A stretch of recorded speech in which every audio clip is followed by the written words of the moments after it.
Hello दोस्तों, नमस्कार। RG Hindi कहानी में आपका बहुत बहुत स्वागत है। दोस्तों, कहानी का पूरा आनंद लेने के लिए वीडियो को लास्ट तक देखें। अगर कहानी पसंद आए तो कृपया चैनल को जरूर सब्सक्राइब करें, वो वीडियो को लाइक करें। तो दोस्तों चलिए शुरू करते हैं।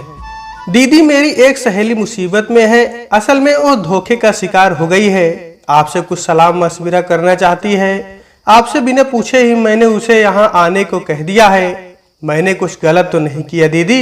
नहीं अनु, तुमने कुछ गलत नहीं किया है। कब आएगी वो? उसके साथ क्या धोखा हुआ है, उस विषय में तुम मुझे कुछ बता सकोगी? हाँ दीदी, जो थोड़ा बहुत मुझे ज्ञात है वह मैं आपको बता देती हूँ। मेरी उस सहेली का नाम सुरभि है। उसने मेरे साथ ही इंटर पास किया है। उम्र यही 18 साल के आसपास है। वो 6 बहनें हैं, भाई एक भी नहीं है। बहनों में उसका नंबर चौथा है। 2 वर्ष पूर्व उसकी सबसे बड़ी बहन पूनम, जो शादीशुदा थी, की मौत हो गई थी।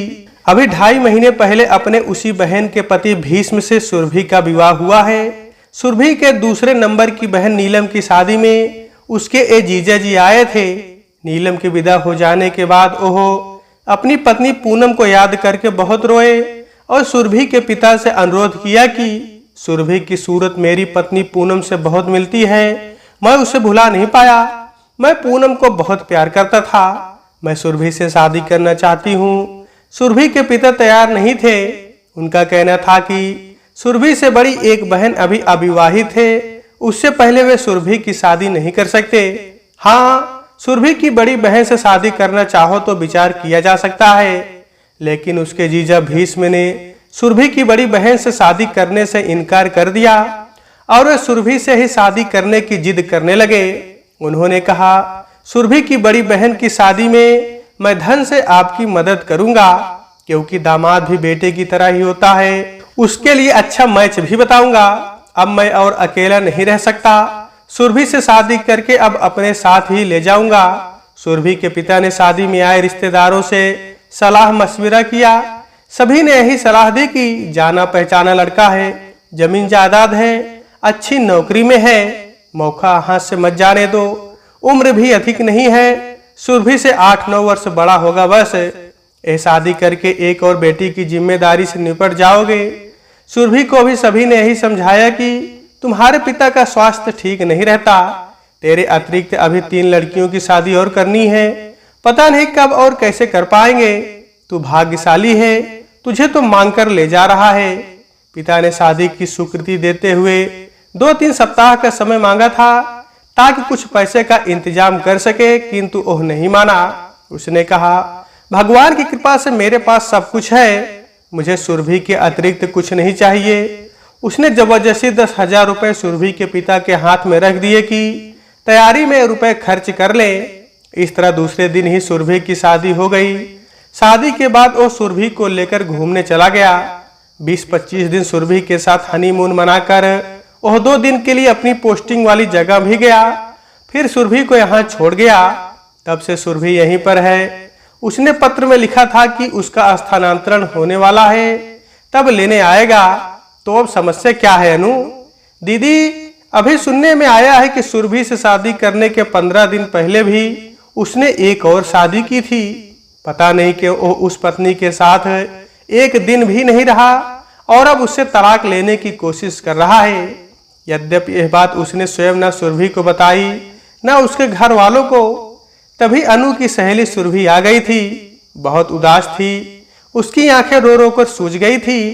मैंने उसे पास बैठाकर समझाया था कि परेशान मत हो, हर समस्या का हल होता है, इसका समाधान जरूर होगा। मुझे विस्तार से पूरी बात बताओ। तुम्हें यह कैसे ज्ञात हुआ कि तुम्हारे पति ने तुमसे पहले भी एक शादी की है? मेरे पति आदमपुर में है, वो एयरफोर्स में है। अभी 4-5 दिन पहले की बात है कि मेरी छोटी बहन जो 10वीं कक्षा में पढ़ती है, अपनी एक सहेली से बात कर रही थी। बातों के दौरान उसने कहा, मेरी जीजा जी आदमपुर में रहते हैं। मेरी बहन ने कहा, हमारे जीजा जी भी आदमपुर में रहते हैं। उसने बताया वो एयरफोर्स में है, उनका नाम भी भीष्म सिंह है। मेरी बहन ने यह बात घर आकर बताई तो हम लोग चौंके कि कहीं ये दोनों व्यक्ति एक ही तो नहीं है। मेरे पिता उस लड़की के घर गए। उसके पिता ने बताया कि मेरी भतीजी की शादी करीब 3 महीने पूर्व हुई है। उसका पति भीष्म एयरफोर्स में है और आजकल आदमपुर में है। फोटो देखकर बोले कि हाँ, इसी से मेरी भतीजी की शादी हुई है। शादी के दूसरे दिन ही उसने मेरी भतीजी को वापस भेज दिया और अब वह तलाक चाहता है। ये सब समाचार मुझे भाई के पत्र से ज्ञात हुए हैं। भतीजी की शादी के बाद से मेरी मुलाकात भाई से नहीं हुई है, अतः डिटेल में मुझे जानकारी नहीं है। यदि उसी लड़के ने पुनः आपकी बेटी से भी शादी की है तो यह तो सरासर धोखा है। सरकारी नौकरी में है, इस धोखाधड़ी के जुर्म में उसकी नौकरी तो जाएगी ही, उसे जेल भी हो सकती है। उसे सजा मिलनी चाहिए।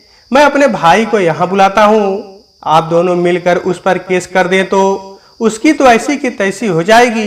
दीदी, हमारे घर में मातम का सा माहौल है। इधर ज्ञात हुआ है कि मैं माँ बनने वाली हूँ, क्या करूँ कुछ भी समझ में नहीं आता। मेरी जिंदगी तो उसने बर्बाद कर दी है। मन होता है आत्महत्या कर लूं। वह सुबक सुबक कर रोने लगी थी। मैंने उसे सांत्वना देने का प्रयास किया और पूछा, अब तुम और तुम्हारे पिताजी क्या करना चाहते हैं? पिताजी उस पर कोर्ट केस करना चाहते हैं। उन्होंने वकील से नोटिस भिजवाया है और आजकल में आता ही होगा। मैंने सुरभि से कहा, उसके आने पर हो सके तो एक बार मेरे पास लेकर आना, पता तो चले कि उसने ऐसा क्यों किया और अब वो क्या चाहता है, तभी आगे के विषय में कुछ निर्णय लिया जा सकेगा। दूसरे दिन ही सुरभि अपने माता पिता के साथ मेरे पास आई थी। उन्हीं से पता चला कि भीष्म सिंह भी आया हुआ है। मैंने उनसे पूछा वह क्या चाहता है और उसने आपके साथ धोखा क्यों किया? जब से वह आया है बस रो रहा है, कहता है मैंने आपके साथ कोई धोखा नहीं किया। सुरभि मेरी पत्नी है और जिंदगी भर मेरे साथ रहेगी। मैं उसे बहुत प्यार करता हूँ, उसे पूरे सम्मान के साथ रखूंगा। पहली शादी के विषय में कहता है, हाँ मैंने वो शादी की थी, किंतु लड़की वालों ने मेरे साथ धोखा किया है। उस लड़की के शरीर पर व पैरों पर सफेद दाग हैं जो कपड़ों में ढके रहते हैं, ऊपर से दिखाई नहीं देते।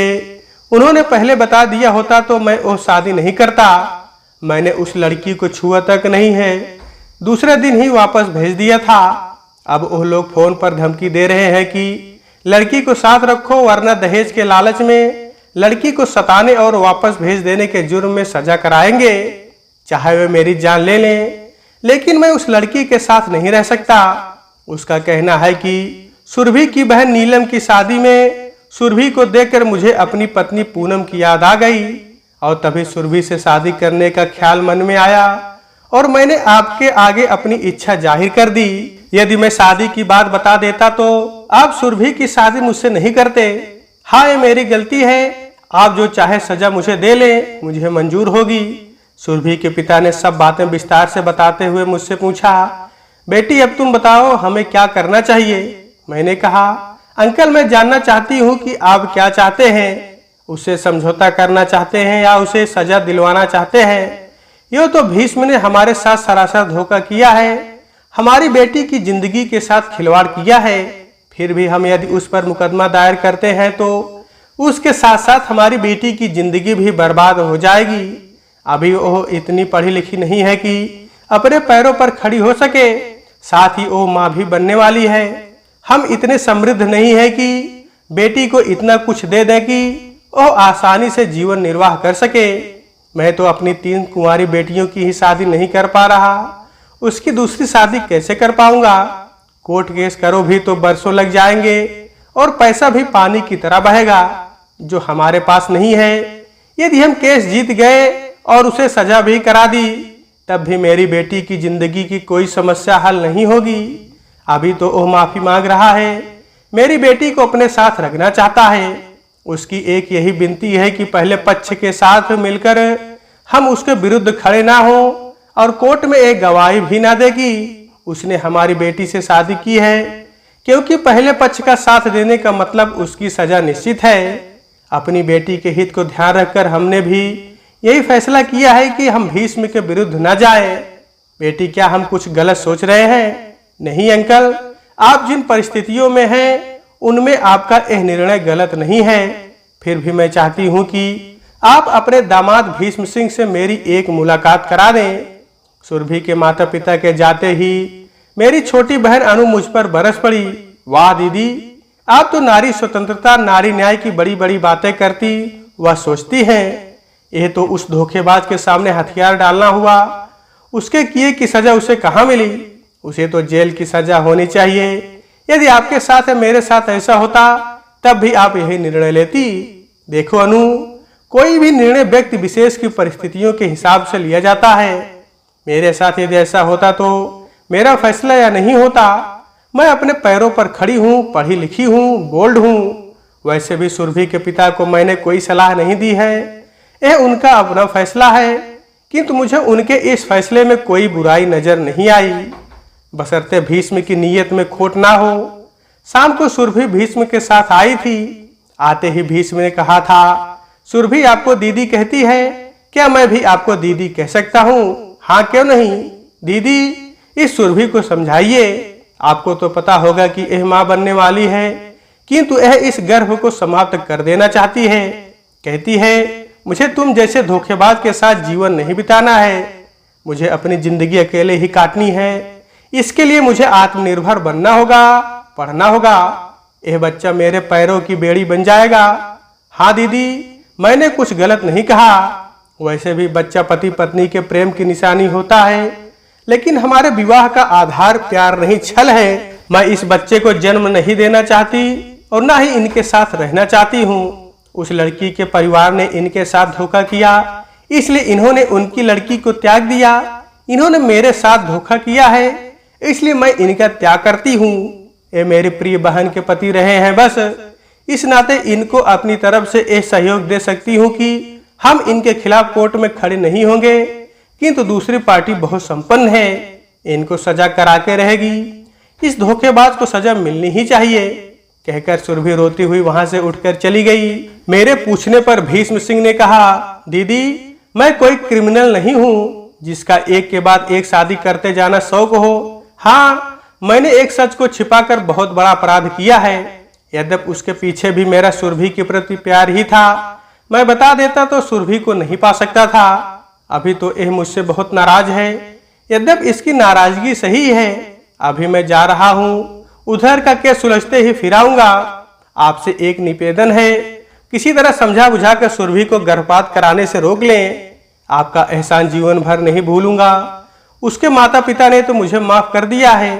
भीष्म सिंह तो वापस लौट गया था। सुरभि को मैंने समझाया था कि गर्भपात भी हत्या ही है। तुम बच्चे को जन्म दो, ये तुम उसे साथ नहीं रखना चाहोगी तो मेरे भाई भाभी को दे देना। उनके कोई संतान नहीं है और उसे गोद ले लेंगे। बहुत समझाने पर वह मान गई थी, किंतु वह अपने फैसले पर अटल थी कि भीष्म के साथ नहीं रहेगी।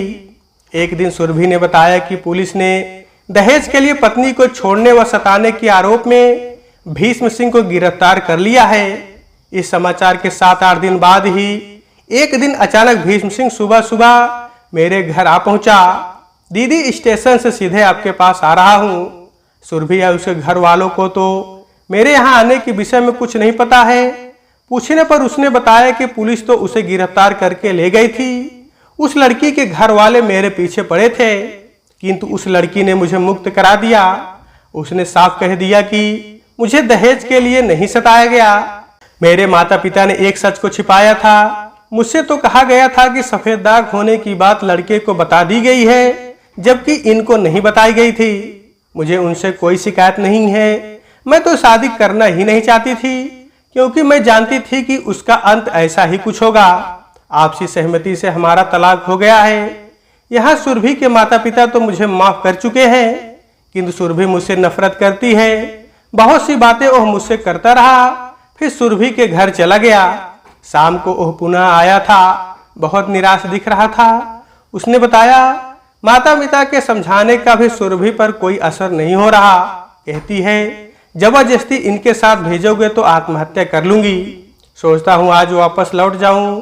थोड़ी देर बाद सुरभि को उसके माता पिता मेरे पास लेकर आए थे। सुरभि के एक बार फिर धोखेबाज कहने पर भीष्म सिंह तड़प उठा था। इतने दिन से मैं छल और कपट के आरोप सुने जा रहा हूँ। छल मेरे साथ भी किया गया था, किंतु मैंने आज तक वह बात कभी नहीं कही। उस परिवार के अतिरिक्त भी आपसे किसी ने छल किया था? किसने दिया था आपको धोखा? सुरभि ने पूछा था। तुम्हारे मम्मी पापा ने भी मेरे साथ धोखा किया था, मैं नहीं मान सकती। उन्होंने तुम्हारे साथ क्या छल किया है, या तुम्हारे मम्मी पापा ने अपनी गलती स्वीकार कर ली तो क्या तुम मुझे क्षमा कर दोगी? मैं तुम्हें बता तो रहा हूँ, किंतु तुम यह कभी मत सोचना कि मैं तुम्हें प्यार नहीं करता, या तुम्हारे माता पिता के छल का बदला लेने के लिए मैंने तुमसे छल किया है। सच मानो, मैं तुम्हें दिल से प्यार करता हूँ। किसी बदले की भावना से मैंने ये शादी नहीं की है। सब भौचक्के होकर भीष्म को देख रहे थे। बेटे, तुम किस छल की बात कर रहे हो? हमारी कुछ समझ में नहीं आ रहा। पापा, मैं अभी बताता हूँ। आपकी बड़ी बेटी यानी मेरी पत्नी पूनम को हार्ट डिजीज थी। डॉक्टर ने उसकी शादी न करने की सलाह भी आपको अवश्य दी होगी, लेकिन इस सच्चाई को मुझसे छिपाकर आपने उसकी शादी मुझसे कर दी। क्या मैं गलत कह रहा हूँ?